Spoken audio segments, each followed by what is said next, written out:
Friends, welcome to my academy. तो friends, CTET 2024 जो कि आपका 21 जनवरी को होने वाला है, इसके लिए हम लोग यहाँ पर सीटीपी के प्रीवियस ईयर क्वेश्चन पेपर को सॉल्व करेंगे। देखिए, सारे ही क्वेश्चन आपके लिए इंपॉर्टेंट है क्योंकि आपके प्रीवियस ईयर क्वेश्चन पेपर में पूछे गए हैं। फर्स्ट क्वेश्चन यहाँ पर आपको दे रखा है, बालकों के व्यक्तिगत विकास, ऑप्शन दे रखा है के लिए विकासात्मक प्रतिमानों को उद्धत करके सटीकता से व पक्के तौर पर भविष्यवाणी की जा सकती है, के लिए पूर्वानुमान बिल्कुल नहीं लगाया जा सकता, के लिए कुछ हद तक पूर्वानुमान लगाया जा सकता है परंतु सभी बच्चों के विकास की दर अलग अलग होती है, अव्यवस्थित व असतत होता है। तो अगर हम यहाँ पर बात करें, इस क्वेश्चन में पूछ रखा है व्यक्तिगत विकास, ठीक है। तो जो बालक का व्यक्तिगत विकास होता है उसको क्या कर सकते हैं हम, कुछ हद तक प्रिडिक्ट कर सकते हैं, यानी कुछ हद तक जो है उसका पूर्वानुमान लगाया जा सकता है, ठीक है। तो यहाँ पर आपका थर्ड वाला ऑप्शन राइट आंसर हो जाएगा, परंतु सभी बच्चों के विकास की दर अलग अलग होती है। तो देखिए, जो प्रत्येक बच्चा है उसमें जो विकास की दर है, जो रेट है, वो क्या होती है, अलग अलग होती है, क्योंकि प्रत्येक बच्चा जो है अपने आप में यूनिक होता है, अनोखा होता है। कुछ बच्चों में जो है विकास तीव्र गति से होता है और कुछ बच्चों में जो है विकास धीमी गति से होता है। तो यहाँ पर आपका थर्ड वाला ऑप्शन जो है राइट आंसर हो जाएगा। नेक्स्ट क्वेश्चन है आपका क्वेश्चन नंबर सेकंड। यहाँ पर पूछ रखा है, निम्नलिखित में से कौन सा कथन जो है सही है। विकास क्रमबद्ध नहीं होता है, विकास अव्यवस्थित होता है, विकास एक सतत प्रक्रिया है, विकासात्मक प्रतिमान सांस्कृतिक परिवेश से प्रभावित नहीं होता है। तो अगर हम इस क्वेश्चन की बात करें तो इसमें जो है कौन सा कथन आपका सही है, ऑप्शन नंबर 3, ठीक है। यानी विकास क्या है, एक सतत प्रक्रिया है, विकास निरंतर चलने वाली प्रक्रिया है जो कि माँ के गर्भ से स्टार्ट होती है और हमारे कब्र तक जो है चलती है। तो यहाँ पर आपका थर्ड वाला ऑप्शन जो है राइट आंसर हो जाएगा। फर्स्ट ऑप्शन की अगर बात करें तो दे रखा था विकास क्रमबद्ध नहीं होता है। तो देखिए, ये बिल्कुल गलत है। जो हमारा डेवलपमेंट होता है, जो हमारा विकास होता है, वो एक ऑर्डर में चलता है, सीक्वेंस में चलता है, ठीक है। विकास क्या है, एक क्रमबद्ध जो है प्रक्रिया है। तो यहाँ पर ये ऑप्शन जो है आपका गलत था। सेकंड में दे रखा है विकास अव्यवस्थित होता है। तो नहीं, अभी मैंने आपको बताया कि विकास क्या होता है, ऑर्डर में चलता है, सीक्वेंस में चलता है। तो इसलिए ये वाला ऑप्शन भी यहाँ पर कट है। फोर्थ दे रखा था विकास प्रतिमान सांस्कृतिक परिवेश से प्रभावित नहीं होता है। तो देखिए, जो हमारा विकासात्मक प्रतिमान है वो हमारे सांस्कृतिक परिवेश से प्रभावित होता है। तो ये भी ऑप्शन जो है आपका कट जाएगा। ऑप्शन नंबर थर्ड ही है जो कि आपका राइट आंसर है, ठीक है। नेक्स्ट क्वेश्चन है आपका क्वेश्चन नंबर 3। क्वेश्चन नंबर 3 यहाँ पर आपको दे रखा है, बच्चे अपने समाज के बारे में ज्ञान रहने के कौशल मूल रीतियाँ किससे सीखते हैं, आस पड़ोस, धर्म, स्कूल, समकक्षी समूह। ऑप्शन आपको दे रखा है ए और सी, ए और डी, ए सी और डी, ए बी सी और डी। तो देखिए, अगर हम इस क्वेश्चन की बात करें तो जो बच्चे अपने समाज के बारे में ज्ञान, रहने के कौशल, मूल रीतियाँ इन सभी जगहों से सीखते हैं, यानी कि ये ऑप्शन इसमें कौन सा आपका राइट हो जाएगा, option number fourth, A B C D. क्योंकि आस पड़ोस से भी सीखता है बच्चा, धर्म से भी, स्कूल से भी और समकक्षी समूह से भी। तो यहाँ पर आपका फोर्थ ऑप्शन राइट आंसर हो जाएगा। नेक्स्ट क्वेश्चन देखिए, यहाँ पर आपका फोर्थ क्वेश्चन दे रखा है, जीन पियाजे के सिद्धांत के अनुसार अनुकूलन किन दो मूल प्रक्रियाओं को समाहित करता है, समायोजन व समावेशन, संतुलीकरण एवं संगठन, समायोजन एवं संतुलीकरण, समावेशन एवं संगठन। तो अगर बात करें अनुकूलन की तो ये किन दो मूल प्रक्रियाओं को अपने अंदर समाहित करता है, समायोजन एवं समावेशन। तो यहाँ पर आपका फर्स्ट वाला ऑप्शन जो है राइट आंसर हो जाएगा। अब यहाँ पर हम बात कर लेते हैं कि समायोजन आपका क्या होता है और समावेशन क्या होता है, क्योंकि यहाँ से आपके एग्जाम में 1 से 2 क्वेश्चन देखने को हर बार मिल जाते हैं, ठीक है। तो अगर हम बात करें समावेशन की, ठीक है, समावेशन की बात करें तो इसे इंग्लिश में हम क्या कहते हैं, असिमिलेशन। इंग्लिश में ही आप याद रखिएगा क्योंकि हिंदी में आपको वर्ड चेंज मिलते हैं। तो असिमिलेशन की बात करें तो जब हम अपने मौजूदा ज्ञान में जस्ट कोई चीज़ ऐड कर लेते हैं, कोई जानकारी ऐड कर लेते हैं, तो वो क्या होता है हमारा असिमिलेशन, समावेशन, ठीक है। उसके बाद में अगर हम बात करें समायोजन की, ठीक है, समायोजन की बात करें तो इसको हम क्या बोलते हैं, अकोमोडेशन, ठीक है, अकोमोडेशन बोलते हैं। तो जब हम अपनी मौजूदा ज्ञान में मॉडिफिकेशन के साथ, संशोधन के साथ किसी जानकारी को ऐड करें तो वो हमारा क्या हो जाता है, समायोजन। ठीक है, तो आपको समायोजन व समावेशन दोनों ही चीज़ें अच्छी तरीके से क्लियर होनी चाहिए, याद होनी चाहिए। ठीक है, नेक्स्ट क्वेश्चन है आपका। तो देखिए यहाँ पर आपका क्वेश्चन नंबर 5 दे रखा है, जीन पियाजे के संज्ञानात्मक विकास के किस स्तर पर बच्चे लंबाई व भार जैसे गुणात्मक आधारों पर वस्तुओं को व्यवस्थित कर पाते हैं परंतु अमूर्त संरचनाओं की संक्रियात्मकता में कठिनाई महसूस करते हैं। संवेदी चालक, पूर्व संक्रियात्मक, मूर्त संक्रियात्मक, अमूर्त संक्रियात्मक। तो अगर हम जीन पियाजे की बात करें तो इन्होंने संज्ञानात्मक विकास की जो 4 स्टेजेस दी हैं, फर्स्ट क्या है आपकी सेंसरी मोटर स्टेज, जिसकी अवधि कितनी होती है, 0 से लेकर के 2 वर्ष। ठीक है, पूर्व संक्रियात्मक अवस्था जिसका कितना होता है, 2 से लेकर के 7 वर्ष।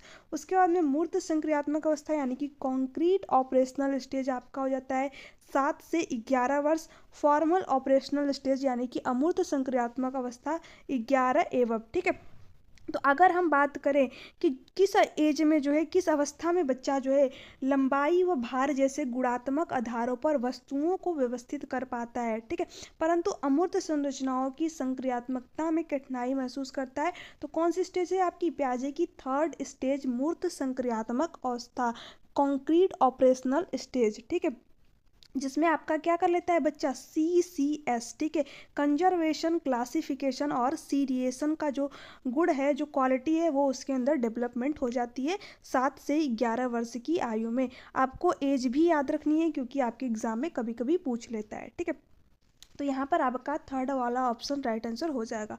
नेक्स्ट क्वेश्चन है क्वेश्चन नंबर 6, इसमें दे रखा है आपका, लेव वाइगोस्की के सिद्धांत के अनुसार व्यक्तिगत वाक बच्चे को अपनी सोच विनियमित करने में मदद करता है, बच्चे की सोच में रुकावट पैदा करता है, बच्चे की आत्म केंद्रियता दर्शाता है, बच्चे को चुनौतीपूर्ण कार्य दिए जाने पर घटता है। तो अगर हम बात करें व्यक्तिगत वाक्य यानी प्राइवेट स्पीच की, जो कि लेव वाइगोस्की के द्वारा दिया गया है, ये क्या करता है, बच्चे को अपनी सोच विनियमित करने में मदद करता है। तो यहाँ पर आपका फर्स्ट वाला ऑप्शन जो है राइट आंसर हो जाएगा। ठीक है, इसमें क्या होता है, बच्चा खुद से बात करता है। ठीक है, तो ये क्या कर रहा है, उसकी सोच को दिशा निर्देश कर रहा है, दिशा दे रहा है। ठीक है, तो यहाँ पर आपका फर्स्ट वाला ऑप्शन जो है राइट है। नेक्स्ट क्वेश्चन है आपका क्वेश्चन नंबर 7, यहाँ पर दे रखा है, लेव वाइगोस्की के अनुसार शिक्षक बच्चों के अधिगम में किस प्रकार मदद कर सकते हैं, उपयुक्त इनाम देकर, सख्त सजा देकर, मदद की मात्रा व स्वरूप में बदलाव कर कर, उन्हें ब्लैक बोर्ड से सारे उत्तर नकल करवा कर। तो देखिए इस क्वेश्चन में बहुत ही ईजिली आपको सही आंसर मिल जाएगा, क्योंकि इनाम देना क्या है आपका निगेटिव वर्ड। ठीक है, उसके बाद में सजा भी नहीं देना है बच्चों को, और नकल करना भी क्या है आपका निगेटिव वर्ड। तो एक ही ऑप्शन आपका बचता है, ऑप्शन नंबर 3rd, जो कि आपका राइट आंसर हो जाएगा। तो मैंने पॉजिटिव निगेटिव वर्ड दोनों ही आपको सेंड कर दिए टेलीग्राम पे, आप वहाँ से जा करके देख लीजिएगा एक बार। ठीक है, देखिए पॉजिटिव निगेटिव वर्ड भी आपके काम तभी आएंगे जब आप प्रीवियस ईयर क्वेश्चन पेपर को अच्छी तरीके से किए रहोगे तब। ठीक है, तो इसलिए आपको पहले PYQ को अच्छी तरीके से सॉल्व करना है, तब जा कर के आपको पॉजिटिव निगेटिव वर्ड जो है उनका यूज़ करना है, क्योंकि उन्हीं से आपको पता चलता है प्रीवियस ईयर क्वेश्चन पर से कि कहाँ कहाँ पर आपको टैग वर्ड जो है हेल्प कर सकते हैं। ठीक है, नेक्स्ट क्वेश्चन है आपका क्वेश्चन नंबर 8। क्वेश्चन नंबर 8 आपको दे रखा है, बाल केंद्रित कक्षा में एक अध्यापिका किसको महत्व देती है, निरंतर वस्तुनिष्ठ रूपी परीक्षाओं को, ज्ञान की सक्रिय संरचना प्रक्रिया को, किसी भी तरह से पाठ्यक्रम के समापन को, दंड आधारित कठोर अनुशासन पद्धति को। ठीक है, तो देखिए बच्चे को तो दंड आपको देना ही नहीं है, तो ये तो ऑप्शन आपका पहले ही कट जाएगा। उसके बाद में दे रखा है किसी भी तरह से पाठ्यक्रम के समापन को, तो नहीं, ऐसा भी नहीं करना है कि सिर्फ और सिर्फ पाठ्यक्रम के को समाप्त करने पर ही जोर दिया जाए, तो ये भी आपका कट जाएगा। उसके बाद में दे रखा है निरंतर वस्तुनिष्ठ रूपी परीक्षाओं को, तो ये भी क्या हो जाएगा आपका गलत हो जाएगा। तो ऑप्शन नंबर 1 ही बचता है जो कि आपका राइट है और बिल्कुल सही भी है, ज्ञान की सक्रिय संरचना प्रक्रिया को, यानी बच्चा क्या है यहाँ पर एक्टिव है। ठीक है, यहाँ पर किसकी बात हो रही है, चाइल्ड सेंटर्ड एजुकेशन की, तो आपका सेकेंड वाला ऑप्शन जो है राइट आंसर है। ठीक है, नेक्स्ट क्वेश्चन दे रखा है, निम्नलिखित में से कौन से कौन सा बच्चे के समाजीकरण का प्राथमिक कारक है? पुस्तकें और पत्रिकाएं, निकट परिवार, माता पिता का कार्यस्थल, अस्पताल के कर्मचारी। तो अगर आपने हमारी प्रीवियस क्लासेस देखी होंगी तो उसमें मैंने आपको बताया था कि जो हमारी फैमिली है, ठीक है, फैमिली क्या होगी आपकी, हमेशा ही प्राथमिक कारक के अंतर्गत आएगी, और जो आपका स्कूल है वो हमेशा सेकंड कारक के अंतर्गत आएगा, ठीक है। अगर आप इन दो ही चीज़ों को याद कर लोगे तो भी जो है आपका सोशलाइजेशन से जो क्वेश्चन बनते हैं वो कभी गलत नहीं होगा, ठीक है। तो अगर हम यहाँ पर आपकी समाजीकरण की प्राथमिक कारक की बात करें तो क्या हो जाएगा आपका, देखिए इस ऑप्शन को आपको टिक नहीं करना है, क्योंकि यहाँ पर दे रखा है माता पिता का कार्यस्थल, यानी कि अगर किसी के माता पिता जो है ऑफिस में कार्य करते हैं, ठीक है, तो उनका कार्यस्थल आपका प्राथमिक कारक नहीं होगा। निकटस्थ परिवार यानी नियरेस्ट फैमिली क्या है, यहाँ पर आपका राइट आंसर हो जाएगा, ठीक है। उसके बाद में क्वेश्चन नंबर आपका 10 है, निम्नलिखित में से कौन सा उम्र समूह जीन पियाजे के संज्ञानात्मक विकास के सिद्धांत के मूर्त संक्रियात्मक अवस्था चरण के समरूप है, ठीक है, समरूप है, ठीक है। तो उसके बाद में दे रखा है आपको ऑप्शन, जन्म से 2 साल, 2 से 7 साल, 7 से 11 साल, 11 साल के ऊपर। तो अभी मैंने जस्ट आपको क्वेश्चन नंबर तो मुझे नहीं याद है अभी, किसी क्वेश्चन में आपको अभी बताया है कि जो है कॉन्क्रीट ऑपरेशनल स्टेज की जो है अवस्था कितनी होती है, ठीक है, इसीलिए मैंने आपको वहाँ पर बता दिया। तो आई होप कि आप लोग इस क्वेश्चन का आंसर इजीली दे पाओगे। कितनी होती है आपकी, 7 से 11 वर्ष, ठीक है। तो यहाँ पर आपका राइट आंसर ऑप्शन नंबर 3 हो जाएगा, ठीक है। नेक्स्ट क्वेश्चन है आपका क्वेश्चन नंबर आपका 11 दे रखा है। आप एक अध्यापक हैं जो विश्वास करता है कि बच्चे विभिन्न गतियों और अलग अलग तरीकों से सीखते हैं। आप अपनी कक्षा में ऐसी आकलन योजना करेंगे जो सभी विद्यार्थियों के लिए समान हो, केवल वस्तुनिष्ठ प्रश्नों को सम्मिलित करें, बच्चे के सीखने के तरीके से संबंधित ना हो, आकलन के अलग अलग तरीकों पर आधारित हो। तो देखिए अगर हम यहाँ पर क्वेश्चन नंबर 11 की बात करें, ठीक है, तो यहाँ पर क्या दे रखा है, बच्चे विभिन्न गतिविधियों को अलग अलग तरीके से सीखते हैं, ठीक है। तो हम अपने आकलन की योजना कैसे बनाएंगे, आकलन के अलग अलग तरीकों पर आधारित, क्योंकि प्रत्येक बच्चे में क्या है, इंडिविजुअल डिफरेंसेस है, व्यक्तिगत विभिन्नता है, हर बच्चा जो है अपने आप में यूनिक है, ठीक है। तो हर बच्चे की जो सीखने की गति है वो भी भिन्न होगी, तो इसलिए हम उसके आकलन का अलग अलग तरीका भी यूज करेंगे। तो यहाँ पर 4th ऑप्शन जो है राइट आंसर हो जाएगा, ठीक है। फर्स्ट ऑप्शन आपका दे रखा है सभी विद्यार्थियों के लिए समान, तो नहीं, हमें कभी भी यूनिफॉर्मिटी नहीं करनी है क्लासरूम में, ठीक है। यूनिफॉर्म आपको देखने में अच्छे लगते हैं सभी के लिए एक समान, लेकिन क्या है, प्रत्येक बच्चा अपने आप में अलग है, इसलिए हमको कभी भी प्रत्येक बच्चे के लिए समान करिकुलम डिज़ाइन नहीं करना है, ठीक है। हमको जो करिकुलम है उसमें फ्लेक्सिबिलिटी रखनी है, लचीलापन रखना है। नेक्स्ट क्वेश्चन है आपका क्वेश्चन नंबर 12 में दे रखा है, ले वाइगोस्की के सिद्धांत के अनुसार निम्न में से कौन सी अध्यापन अधिगम प्रक्रिया को पाठ प्रदान करने की प्रभावशाली तकनीक है, समस्या के समाधान हेतु स्थिर पद पर निर्देश देना, गलत जवाबों पर बच्चों को दंडित करना, समस्या को सुलझाने के दौरान यदि बच्चे किसी बिंदु पर अटक जाएं तो उस समय संकेत और इशारे देना, प्रक्रिया में अध्यापक का पूर्ण हस्तक्षेप। तो अगर हम लेव वाइगोस्की की बात करें तो यहाँ पर दे रखा है पाठ प्रदान करना, यानी क्या आपका स्कैप होल्डिंग, ठीक है। आपको इंग्लिश में ही याद करना है, मैं बार बार आपसे बोलती हूँ कि जो वर्ड है आप इंग्लिश में याद करिए, क्योंकि हिंदी में जो है कभी कभी आपको ढांचा देखने को मिल जाएगा, कभी क्या पाठ देखने को मिल जाएगा, तो ये सारी चीज़ें अगर आप इंग्लिश में याद कर लोगे तो एक ही वर्ड देखने को मिलेगा आपको, स्केप होल्डिंग, ठीक है। तो अगर स्केप होल्डिंग की बात करें तो वो क्या होता है, जब बच्चा जो है कहीं पर अटक जाए तो उसको संकेत या फिर इशारे प्रदान करना, यानी समस्या को सुलझाने के दौरान यदि बच्चा किसी बिंदु पर अटक जाए तो उसे संकेत और इशारे देना। तो यहाँ पर क्या है, आपका 3rd वाला ऑप्शन जो है राइट आंसर हो जाएगा। नेक्स्ट क्वेश्चन है आपका क्वेश्चन नंबर 13, इसमें दे रखा है, निम्नलिखित में से कौन से बुद्धिमत्ता के बारे में कौन सा निम्नलिखित कथनों में से कौन से बुद्धिमत्ता के बारे में कौन सा कथन सही है? बुद्धिमत्ता को केवल बुद्धि लब्धि परीक्षणों द्वारा ही मापा जा सकता है। बुद्धिमत्ता संबंधित व्यक्तिगत विभिन्नताओं में आनुवंशिकता की कोई भूमिका नहीं होती है। ठीक है, एक क्षेत्र में उच्च बुद्धिमत्ता अन्य क्षेत्रों में उच्च बुद्धिमत्ता सुनिश्चित करती है। उसके बाद में फोर्थ ऑप्शन आपको दे रखा है, बुद्धिमत्ता विद्यालय में बेहतर प्रदर्शन करने की योग्यता से अधिक है, जो कि आपका क्या है, बिल्कुल सही दे रखा है। ठीक है, तो यहाँ पर आपका फोर्थ वाला ऑप्शन जो है राइट आंसर हो जाएगा।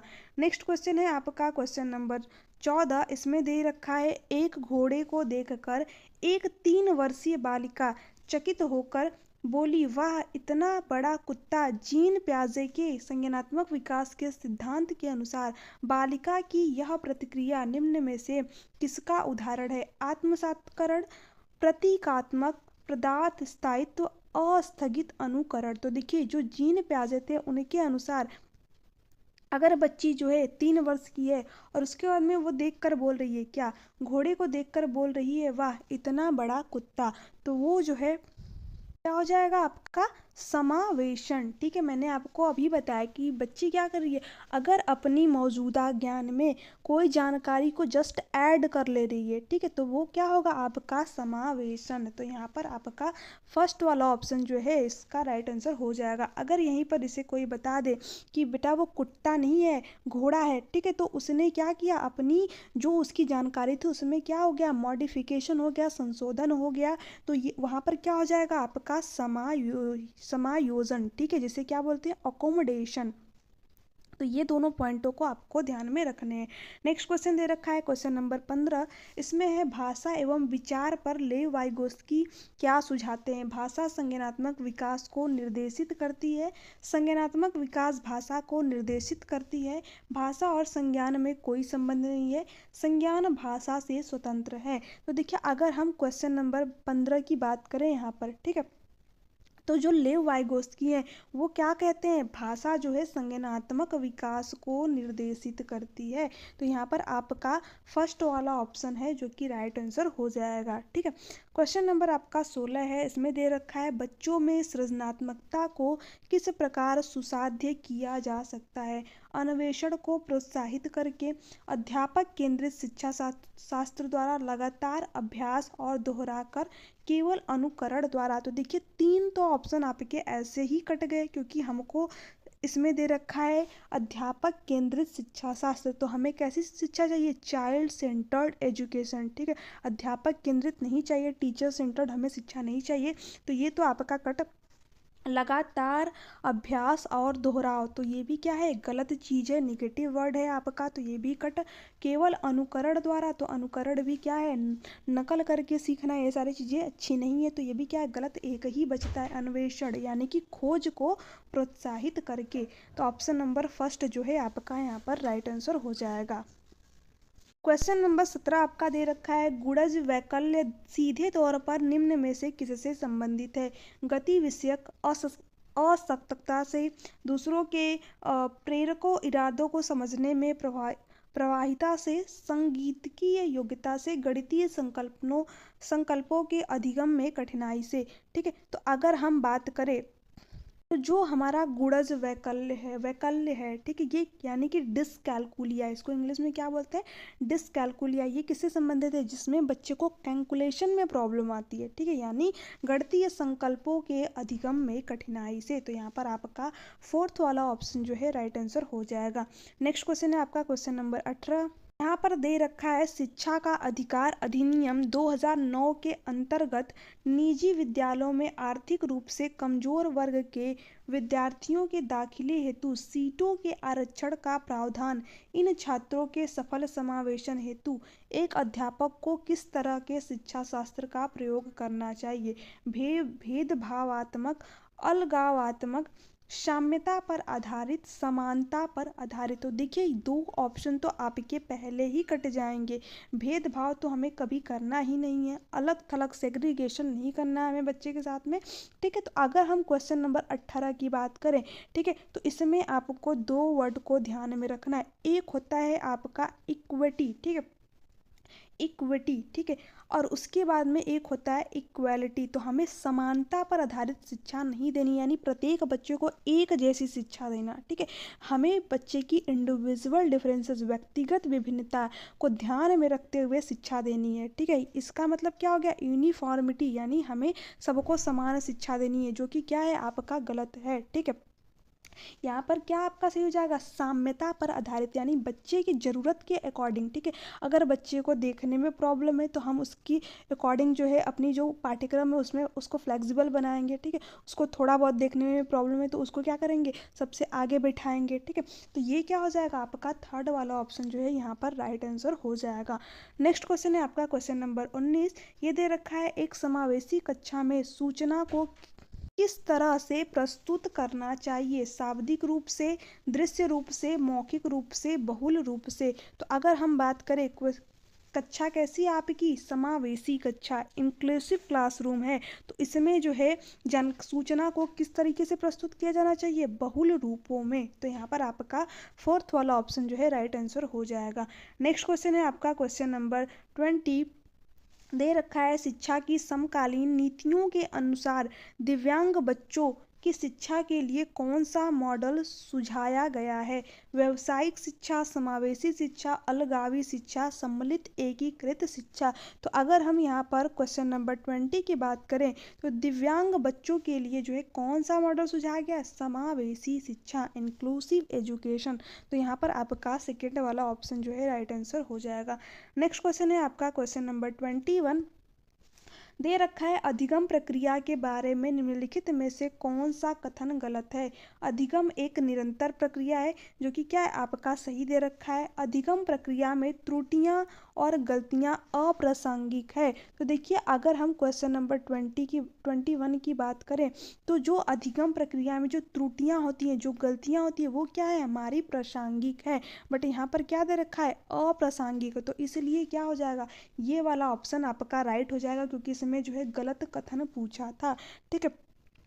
तो यहाँ पर जो गलत है वही क्या हो जाएगा, आपका सही, क्योंकि गलत ही पूछा था, ठीक है। उसके बाद में आपका है क्वेश्चन नंबर 22। यहाँ पर दे रखा है, बच्चों को बारंबार यह बोलने से कि वह अधिगम के लिए योग्य नहीं है किस स्वभाव को बढ़ावा देता है। बच्चे अधिगम के प्रति अनुप्रेरित निष्प्रेरित हो जाएगा, अधिगम की गति में तेजी आ जाएगी, बच्चा अधिगम के प्रति अभिप्रेरित हो जाएगा, बच्चे के अधिगम पर कोई प्रभाव नहीं पड़ेगा। तो देखिए, जब हम बच्चे को बार बार यह बोल रहे हैं कि वह अधिगम के योग्य नहीं है, तो ऐसे में क्या हो जाएगा, अब जो बच्चा है वो निष्प्रेरित हो जाएगा, उसके अंदर क्या आ जाएगा, डीमोटिवेशन। तो यहाँ पर आपका फर्स्ट वाला ऑप्शन जो है राइट आंसर हो जाएगा क्वेश्चन नंबर 22 का, ठीक है। यहाँ पर दे रखा है, अधिगम की गति तेजी, अधिगम की गति में तेजी आ जाएगी। तो जब बच्चे को आप बार बार बोल रहे हैं कि तुम इस काम के योग्य नहीं हो, तो क्या होगा, उससे तो वो डीमोटिवेशन होगा उसके अंदर, ठीक है।